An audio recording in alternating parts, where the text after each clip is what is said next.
Alright guys, so we're gonna do another unscripted video. I want to start off this by saying thank you so much for the kindness in the last couple that I did that were more just talking about updates on my mental health and also just where I've been since I've walked away from software development. And I really, really appreciate all the kind words and everything. Like reading everything really, really, really meant a lot. And so some of the feedback I was getting is that people seem to really like when I just kind of spoke my thoughts. I know we do to a certain degree on streams and to a certain degree on the clips, but I just want to in a setting where sometimes we can talk about the game as well. So with that being said, I feel like this really needed to be said because it's been in my brain and it's fresh. And yeah, I love the dungeon and I love what Bungie's done. And I want to say great job to Bungie. And I kind of just wanted to talk about my initial thoughts to the dungeon and really how I feel about things so far as a whole with the dungeon and just with things in general. So let's just dive right into it. So obviously the new dungeon came out roughly a week ago. The Duality dungeon, for those who might not realize, it's aboard the Leviathan, a familiar place that we've been before, but in a totally new space. And yeah, so what do I think on it? So let's just break it down on an individual level on a few different things. The first thing being the weapons, which arguably, in my opinion, best weapons of all time in terms of a dungeon. I mean, let's just be real. This honestly is the first time, in my opinion, that we've ever had dungeon exclusive weapons. And you may argue that and say that, oh, we had them in Grasp of Avarice, but I mean, let's be real. Matador, Ias Luna, as well as the Thousand Yard Stare, I was playing those in 2014 in college, 7, 8 years ago. You can argue the sword was dungeon loot, sure, but overall, the majority of those weapons in the Grasp of Avarice weren't. And then when you go back to Prophecy, same deal, not really specific to the dungeon. You go back to the Moon with Pit of Heresy, same deal. You can get most of the weapons and altars. And then even going back to my favorite dungeon of all time, Shattered Throne, as much as I love it, things like Retold Tale and Twilight Oath, you could get that type of stuff in the Blind Well or the Ascendant Challenge or anywhere else. So there wasn't a lot of exclusivity to the dungeon, which, in my opinion, makes things special. And I think within this dungeon, this was the first time that we got that. And I think that it's really, really cool that we did. So the new Storm Chaser, the Unforgiven, all of those weapons, they not only are they strong, but they also look amazing. They look fantastic, and the designs were great. And I think this is a great step in the direction of where I really want dungeons to go and where I just want activities to go as a whole. I mean, as much as I love Shattered, like I said, one of the things that was a shortcoming of Shattered, in my opinion, was the fact that there wasn't a lot of exclusivity with things like weapons and armor. A lot of the stuff that you could get in Shattered, you could get anywhere else in the Dreaming City. So it doesn't draw a lot of people into the dungeon, you know? So that was one thing I really wanted to give a gigantic shout out and praise to the design team on the weapons. Really, really great job. And with that being said, obviously you've heard a lot of the feedback on the armor. I'm not going to go too deep into it. I mean, the armor's been growing on me a little bit, but obviously it doesn't compare to the weapons. That's fair. I think most people would agree. And I think that's a fair statement to make. One thing I will say, though, is once again, one thing that I do at least appreciate is exclusivity in the sense of armor that only drops in the dungeon. Obviously, we had that in Grasp Avarice, and I think that's one of the strong points of Grasp Avarice was the dungeon armor was amazing, and I don't think many people will argue that, and I don't think many people will argue that it's better than the armor that we have now. But one thing that I do love the direction that we're going in, though, is the new Duality armor comes from Duality, and that's it. And same thing with Grasp Avarice, and that's how I want things to go forward. Let's just be real. The Dreambane armor from the Moon could get outside of the dungeon, and same deal, the Reverie Dawn set, I could get that from anywhere in the Dreaming City. So I'm really liking where things are going, even if per se we didn't love the armor for the most part. And I know a lot of people want to see the skull armor that's in the season pass in the dungeon. And that's a fair statement to say. I'm not going to argue any of that. But overall, just the fact that we have an armor set to grind, I think is a very great thing. And that's something that I don't want to be overshadowed. And at least you can do the master and try to get some really good rolls, and like kind of like the same deal with we did with Artifice in the Master of Grasp Avarice. So obviously not the strongest thing in the dungeon, but there are some positives that can be drawn from the armor set, even though it wasn't everybody's favorite.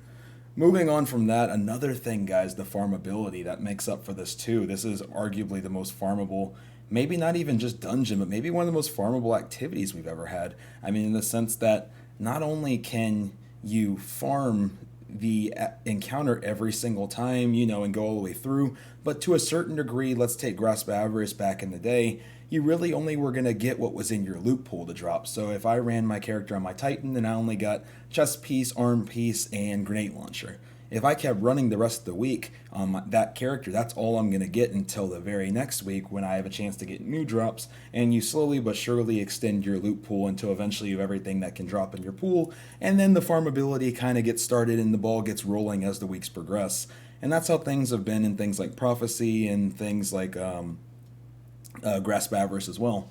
But in this dungeon, you could stay on arguably one character, especially if you only had one character, because there are people that don't have all three characters, and you could grind until the moon, rises and sets, and the sun rises and sets, and you can get as much loot as you want, and that's been awesome. I've almost have 50 clears in this dungeon already, and I've been able to get some amazing stuff, and it is really cool being able to just go at the dungeon to your heart's content. There's something that's really, really fun about that and not locking people out.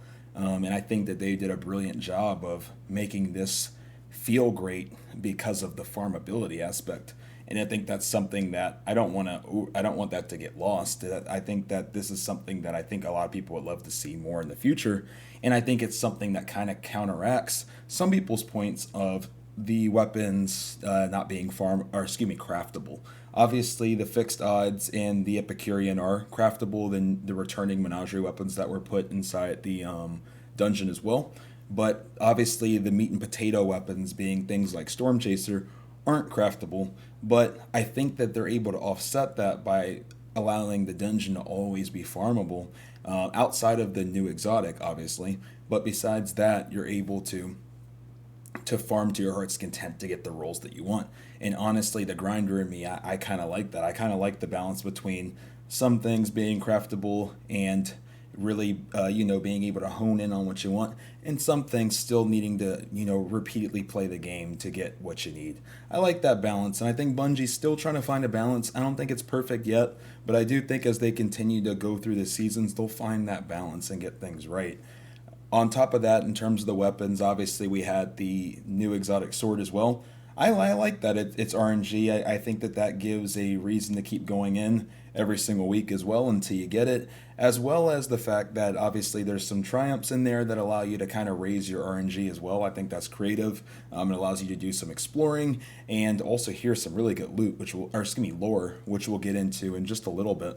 But as well as the flawless, I believe, also boosting your chances. They did some creative things to allow you to raise your RNG of being able to get the sword. So hopefully I'll get it at some point. I don't yet, but I do really like the whole Tuesday routine. I go in and hope to get it, and if I don't, next week in Copium B and all that good stuff. You know how that goes. And so just really wanted to harp on that farmability aspect, though, because I think that's one reason why I really, really am enjoying this dungeon. On top of that, and this is the biggest thing for me, and this is I don't want to be taken lightly, because this is why I've been able to blink and do this activity 50 times. Like, I've already done it. I don't know how many times, but in the 40s. I don't know what the number is, but we're in the 40s somewhere, and it's only been about a week. The farmability the fluidity of this dungeon is top tier, in my opinion. The dungeon is just so fluid. Like, it just goes, and when you go, you can almost, like, I'm not going to say zone out, but you can kind of, there's not a lot of moments in the dungeon that just break you out of that flow, that make it kind of not as fun and not as fun to farm. And I'll give you an example of this. One example of this is like when you get to the servitor room where you have to play soccer with all of the servitor balls and blow them up at the ship before you can do the final encounter. You have to do 4 ways of it.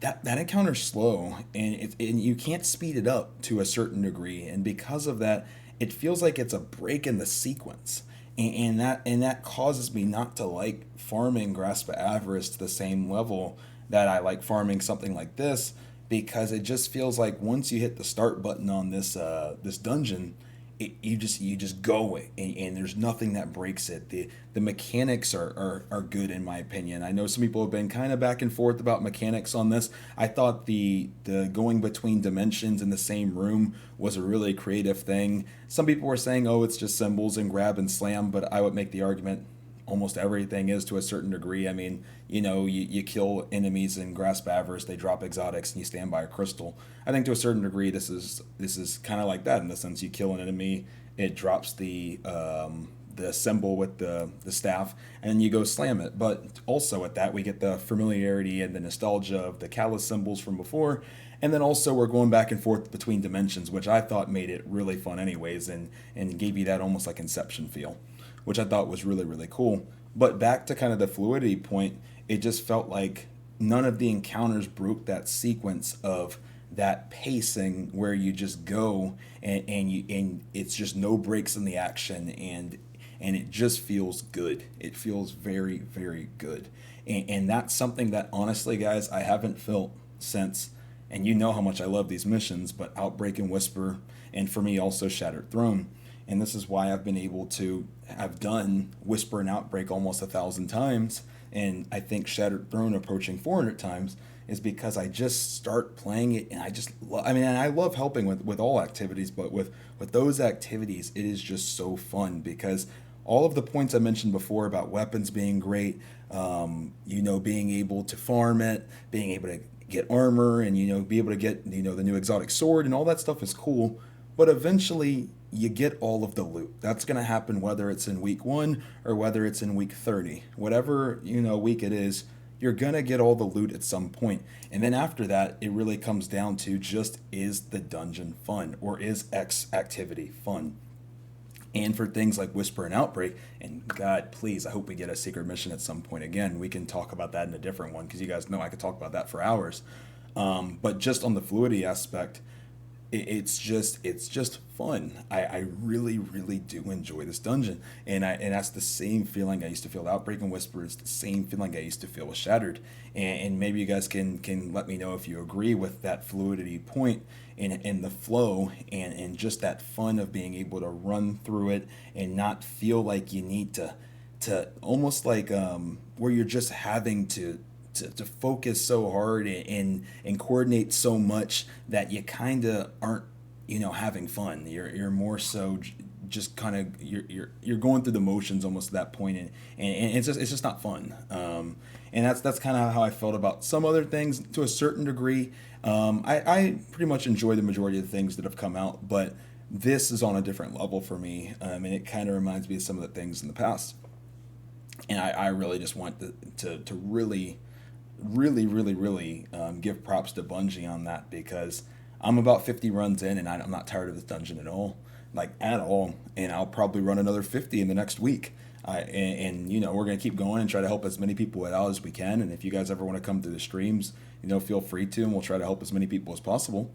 But the dungeon is just so fun to me, and that was a big reason why I even wanted to get in front of this camera today and talk, was because I just think Bungie did a fantastic job. And to move to the end too with the boss with Keitel, once again, I think they nailed the boss. Where another thing, I love Shattered, it's my favorite activity in terms of dungeons, but I don't hold it in such high regard that I can't see the flaws that it did have.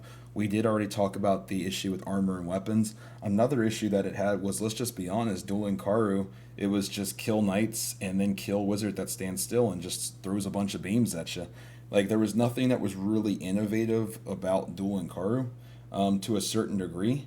And with Keitel, she's interactive, she's moving, almost like Rolk. I'm loving the direction that we're going with bosses these days, where bosses are interactive, they're moving, they're not standing still. You got to coordinate, you got to go different bells, you got to keep bell peppers dead. Yes, I said the bell peppers, you got to keep the bell peppers dead, and and you got to, and there's coordination, and Keitel's moving, and that gives me that same feeling as Rolk, and I feel like we're moving more towards MMO style bosses, and I'm all for that. I'm all for it.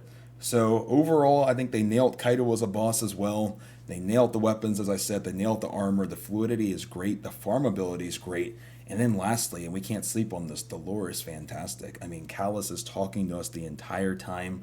And we're getting a level of humanity out of a boss, which is what we don't normally get. Let's just be honest. Let's get an example. Like Garden of Salvation. You go, you kill a robot, he dies, and it's just some pure evil robot with no emotion, right?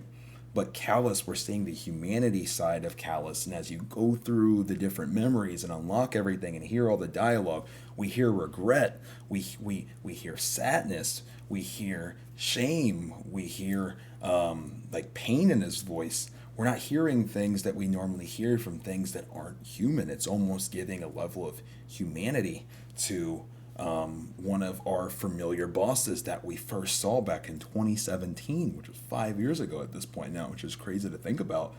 And it's just crazy to see how a father regrets how things went down with his daughter, wishing that she was with him on the come up of taking over the universe essentially.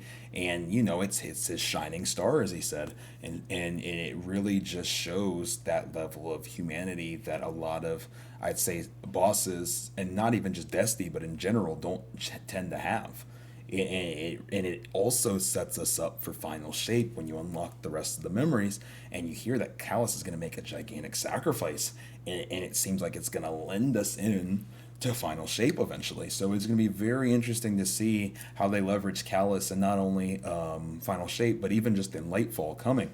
It's going to be very, very interesting to see. I think they nailed it from a lore perspective. I love that it wasn't even just, oh hey, get collectible and read, or even, oh hey, get collectible and listen, because to a certain degree, they've done that too with like things like Toland. So sometimes we're listening, sometimes we grab things and we're reading. Both of those have taken place. But one thing that they don't do enough, and I think I loved it this time, was we were hearing it as we were playing. Like, to a certain degree, you don't even need to look for lore to be able to get the lore. You're getting the lore just by playing.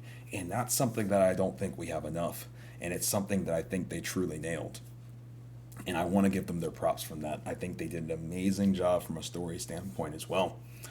And then lastly, the only other thing I get the question a lot of times, is it worth it?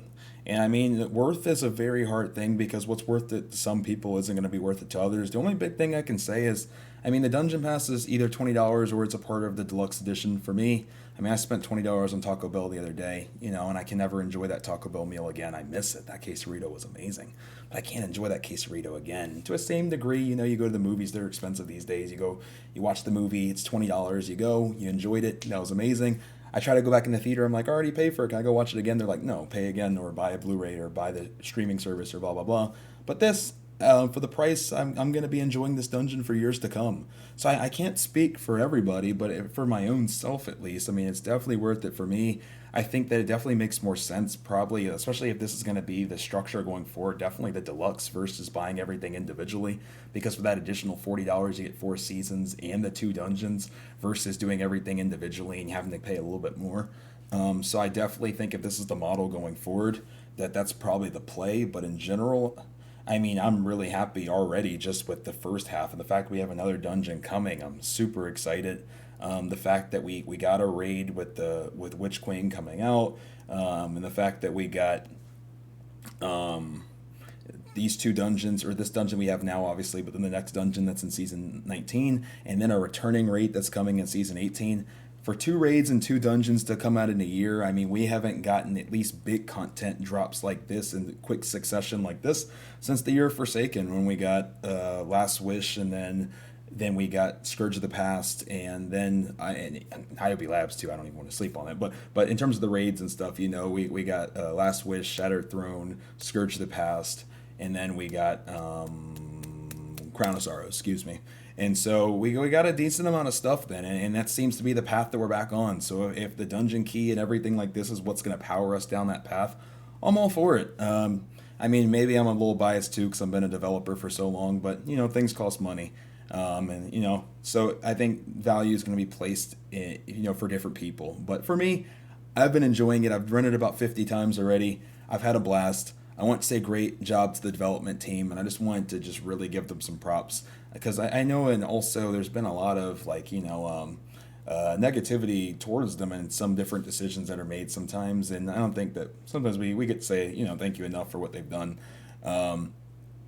regarding like the whole Twilight Garrison situation, like all that type of stuff. So just want to tell them good job and just really just hope that we keep down that trajectory for content like this in the future.